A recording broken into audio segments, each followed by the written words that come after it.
அன்பார்ந்த நேயர்களுக்கு வணக்கம். நான் ஜி கிருஷ்ணாராவ், துர்காதேவி உபாசகர். இந்த பதிவு என்ன என்றால், பெண்களுக்கு திருமணம் லேட். ஏன் லேட் என்றால் 30-40 கடந்தும் போகிறது. அதற்கு காரணம் அவர்களுடைய வருமானம், அவர்கள் ஈட்டும் பொருள், அவர்கள் செய்யும் பெரிய பதவி எல்லாம் அவர்களை காலம் தாழ்த்துகிறது. திருமணத்தை தள்ளிக்கொண்டே போகிறது. ஆம், ஐடி கம்பெனி, பெரிய பெரிய கன்சர்ன், அதிலெல்லாம் உத்தியோகம் செய்வதால் 80,000, லட்சம், 1.5 லட்சம், 2, 3 ஃபாரின் கண்ட்ரிஸ் போவது, அங்கு உத்தியோகம் செய்வது, அதாவது பணம் மாழையில் இருக்கிறார்கள். அது நான் தவறாக கூறவில்லை. பணம் தேவை, அதே நேரத்திலே குடும்பம் தேவை. குடும்பம் இல்லை என்றால் ஒன்றும் லாபம் இல்லை. பணத்தை வைத்துக்கொண்டு என்ன செய்வது? தாய் தந்தைக்கு பின்னால் அவர்கள் கதி என்ன? அதை சற்று யோசனை செய்ய வேண்டும். ஆம், ஆகவே அவர்களுக்கு ஒரு ஈகோ வந்து விடுகிறது. என்ன ஈகோ? நாம் 80,000 சம்பாதிக்கிறோம், மாப்பிள்ளை 80 சம்பாதிக்கிறானா, லட்சம் சம்பாதிக்கிறானா? சரி, அடுத்து இன்னொன்று, தனியாக இருக்க வேண்டும். அதாவது பொறா குண்டிலே தனியாக இருப்பது போல கூட்டு குடும்பமாக இருக்கக்கூடாது. தாய் தந்தை, மாப்பிள்ளையினுடைய தாய் தந்தை கூட்டு குடும்பமாக வரக்கூடாது, இவர்கள் மட்டும் இருக்க வேண்டும். இப்படி காரணங்கள் பல. ஆனால் அதுக்கெல்லாம் ஒரே ஒரு தீர்வு. காரணம் என்ன என்றால் ஜாதகம்தான். பொதுவாக ஒரு பெண்ணின் ஜாதகத்தில் சந்திரனுக்கு இரு பக்கத்தில் 12, 2 சனி இருந்தால் திருமணம் நிதானம், சீக்கிரமாக கொடுப்பது இல்லை. அது மட்டுமல்ல, அதே போல சூரியன் 12 சைனஸ்தானம், அதாவது கணவன் மனைவியினுடைய இல்லற வாழ்க்கையை குறிக்கும் ஸ்தானம், அங்கே சூரியன் 12 இருந்தாலும் 2 இருந்தாலும் திருமணம் தாமதம். அது மட்டுமல்ல, ராகு கேது இருப்பதிலேயே அதுதான் மிக மிக மிக பிரச்சனை பிடித்தது. லக்னத்தில் இருந்தாலும் சரி, 2 இருந்தாலும் சரி, 8 இருந்தாலும் சரி, அவர்கள் திருமண வாழ்க்கை தள்ளி கொண்டுதான் போகும். காரணம், இவர்களும் சரி ஏதோ செய்து கொள்வோம் என்று பக்குவம் வரமாட்டார்கள். அந்த பக்குவத்தை இந்த கிரகங்கள் கொடுக்கவில்லை என்று நினைக்கிறேன். ஆகவே முக்கியமாக பெண்களுக்கு திருமணம் தடைபட காரணமே இதுதான். என்னுடைய ஆபீஸுக்கு ஒரு நண்பர் வந்தார். சார், என் பொண்ணுக்கு கல்யாணமே ஆகல, பாருங்க சார் என்று ஜாதகம் கொடுத்தார். பார்த்தேன், 12 சனி, லக்னத்திற்கு 12. சரி, கடக லக்னம். அந்த லக்னத்திற்கு 8 அதாவது மாங்கல்யாதிபதி 8 மாங்கல்யஸ்தானம் 12 எப்படி கொடுப்பான்? தள்ளி கொண்டுதான் போகும். சார், இதற்கு பரிகாரம் இல்லையா என்று கேட்டான். பரிகாரம் இருக்கிறது, ஆனால் நேரங்காலமும் கூடி வர வேண்டும், இல்லை என்றால் நடக்காது. பொதுவாக மாங்கல்யஸ்தானம் ஸ்ட்ராங்காக இருந்தால் எப்படியோ அடித்து பிடித்து திருமணம் நடந்துவிடும். அந்த மாங்கல்யஸ்தானம் என்னும் 8ஆம் இடம் சரியில்லை என்றாலும் பிரச்சனையாகத்தான் போகிறது. அவர்கள் காலத்திற்கும் தனியாகவே வாழ்ந்து முடிக்கிறார்கள். சரி, இரண்டாவது, திருமணத்தை எப்படி செய்யலாம், அதற்கு பொருத்தம் எப்படி பார்க்க வேண்டும் என்று சிலர் கேட்கிறார்கள். ஆனால் இப்பொழுது திருமணம் ஆகவில்லை என்றால் சிலர் சொல்லுகிறார்கள், என்னமோ ஜாதகம் மாத்துறாங்க, செய்கிறாங்க, என்னென்னமோ பண்ணுறாங்க, அது எனக்கு தெரியாது, கேள்விப்பட்டேன், அவ்வளோதான். ஆகவே அந்த காலம் வேற, இந்த காலம் வேற. பொதுவாக திருமணம் செய்தாலே குடும்பம் நன்றாக இருக்கும், இல்லை என்றால் அமைதி கொடுக்காது. ஐயா, படித்து விட்டோம், யார் பார்த்து கொள்வார்கள்? அது முக்கியம்.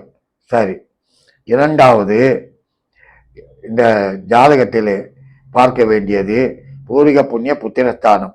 திருமணம் நடந்து விட்டது, சரி, புத்திர பாகியம் இருக்கிறதா என்று பார்த்தால் லக்னத்திற்கு 5 12 இருந்தால் புத்திர பாகியம் இல்லை. லக்னத்திற்கு 5 கேது இருந்தால் புத்திர பாகியம் இல்லை. லக்னத்திற்கு 5 புத்திர பாகியம் முக்கியமானது. அந்த புத்திர பாக்கியத்திலே முக்கியமாக சுபகிரகம் இருக்க வேண்டும் அல்லது குரு பார்வை இருக்க வேண்டும். புத்திரனை கொடுக்கக்கூடியது குரு. அந்த குரு பார்த்தாலும் குரு அமர்ந்தாலும் அருமையாக புத்திர புத்திரர்கள் அவர்களுக்கு உண்டு. ஆகவே திருமணம் எப்படியோ அடித்து பிடித்து முடித்து விட்டாலும் அடுத்து குழந்தை பாக்கியம் இருக்கிறதா, அதில் போய் தேவையில்லாமல் குழப்பத்தை உருவாக்கி கொள்கிறார்கள். ஆகவே அன்பார்ந்த நேயர்களே, முக்கியமாக பெண்களுக்கு ஒன்று கூறிக்கொள்ள விரும்புகிறேன். வயது காலத்திலே திருமணத்திற்கு ஏற்பாடு செய்து கொள்ளுங்கள். ஆம், இப்போது ஒரு பூக்கடைக்கு போகிறோம். அங்கு அந்த பூ நன்றாக இருந்தால்தான் நாம் வாங்குவோம், படத்திற்கு போடுவோம், தலையில் சூடிக்கொள்வோம். பூ அழுகிவிட்டது, காய்ந்து விட்டது, சரியில்லை என்றால் சும்மா கொடுத்தாலும் வாங்க மாட்டார்கள். அப்படித்தான் பெண்களுக்கு சர்டன் ஏஜ், அந்த ஏஜிலே திருமணம் செய்தால் நிம்மதி இருக்கும், மனம் சாந்தி பெறும், எதற்கும் தாங்கிக் கொள்ளக்கூடிய ஒரு மனப்பக்குவம் கொடுக்கும். அது தெரியாமல் இவர்கள் செய்து கொள்கிறேன் இரு, அவசரம் என்ன, பொறு, தாய் தந்தையை மிரட்டி கொண்டிருப்பார்கள். அவர்களும் சர்தான் என்று விடுவார்கள். காரணம், அவர்களுக்கு ஏதோ மாதமானால் வருகிறது வருமானம், சரி ஆகட்டும், வருவது வரட்டும், அதுக்கப்புறம் பார்த்து கொள்வோம் என்று விட்டு விடுகிறார்கள். இதில்தான் இன்று திருமண வாழ்க்கை தடைபடுகிறது. ஆகவே அன்பார்ந்த நண்பர்களே, உங்களுக்கு கூறிக்கொள்வது என்னவென்றால், உங்களுக்கு தெரிந்தவர்கள் யாராவது இருந்தாலும் இப்படி ஜாதகம் இருந்தால் அதற்கு ஏற்றாற் போல் நீங்கள் பார்த்து திருமணத்தை முடிக்க கூறுங்கள். இன்னொன்று, அதாவது களத்திரக்காரகன் சுக்கிரன், முக்கியமாக திருமணத்திற்கு அவன்தான் காரணம். சுக்கிரனும் செவ்வாயும் இணைந்திருந்தால் அவர்களுடைய வாழ்க்கை நிம்மதி இருக்காது. இன்று காலை சண்டை, மாலை சமாதானம், மறுநாள் சண்டை, மாலை சமாதானம், இப்படி பஞ்சாயத்து தகராறு வந்து கொண்டுதான் இருக்கிறது. பல ஜாதகங்களை பார்த்திருக்கிறேன். சுக்கிரன் செவ்வாய் அவர்களுக்கு நிம்மதி இல்லாமல் போகிறது. இதையெல்லாம் பார்க்கும் பொழுது ஒன்றே ஒன்று, கர்மா, அவ்வளவுதான் சொல்ல முடியும். யார் யார் என்ன செய்கிறார்களோ அது கேட்டாற் போல்தான் வாழ்க்கை அமைகிறது. அதாவது 10 ரூபாய்க்கு ஏற்ற பொருள், 100 ரூபாய்க்கு ஏற்ற பொருள், 1000 ரூபாய்க்கு ஏற்ற பொருள் வாங்கி கொண்டு வருகிறோம். கடையிலே, மளிகை கடையிலே போகிறோம், காய்கறி கடையிலே போகிறோம். கொடுக்கும் பணத்திற்கு ஏற்றாற் போல் காய்கறி மளிகை வாங்கி வருகிறோம். அதை போலத்தான் நம்முடைய கர்மா ஏற்றாற் போலத்தான் வாழ்க்கை அமைகிறது. சிலர் கூறுகிறார்கள், செவ்வாய் சுக்கிரன் இருந்தால் இளர வாழ்க்கையில் இன்பம் இல்லை என்று. ஆனால் சிலர் சொல்லுகிறார்கள், இல்லை ஐயா, நன்றாக தான் இருக்கிறேன் என்று. அதற்கு ஒரு விதிவிலக்கு என்ன என்றால், சுக்கிரன் சுபச்சாரத்தில் இருந்தாலும், செவ்வாய் 6, 8, 12 கூடியவன் சாரத்தில் இல்லாமல் இருந்தாலும் நிச்சயமாக நிம்மதி உண்டு. அதாவது பாவிகளுடைய சாரத்திலே, அதாவது 6, 8, 12 கூடியவன் சாரத்திலே இருந்தால் நிம்மதி நிச்சயமாக கெடுகிறது. ஆம், மற்றபடி சுக்கிரன் செவ்வாயும் இணைந்தால் எல்லாருக்கும் கெடுவதில்லை. பொதுவாக லக்னத்திற்கு 5 கேது இருந்தால் புத்திர பாகியம் இல்லை என்று கூறிவிடுகிறார்கள். அது தவறு. அது ஜெனரல் பாயிண்ட். அதே லக்னத்திற்கு 5 கேது இருந்து அந்த கேதுக்கு வீடு கொடுத்தவன் லாபத்திலே அமர்ந்து விட்டால் நிச்சயமாக அவர்களுக்கு குழந்தை பாகியம் உண்டு.